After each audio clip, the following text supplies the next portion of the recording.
What's going on? My name is Zay and welcome back to The Grade. Today is day 24 and we are talking about masking. As you see, our skin tone is way off right now. There's a few ways you can do masking.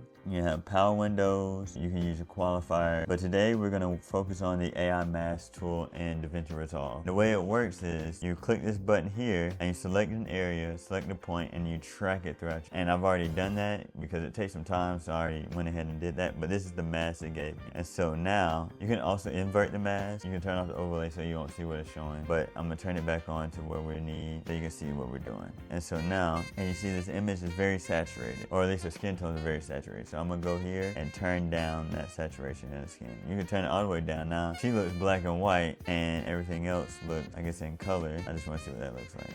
That's an interesting look. And so now we're just gonna get her skin tones right. We're gonna up the saturation. We're gonna use our vectorscope, remember, and right there. That is a good spot for our skin tones. Thank y'all for watching. That's how you use masks in DaVinci Resolve. Tune in for day 25 of The Grade, where I talk about matching colors between multiple shots.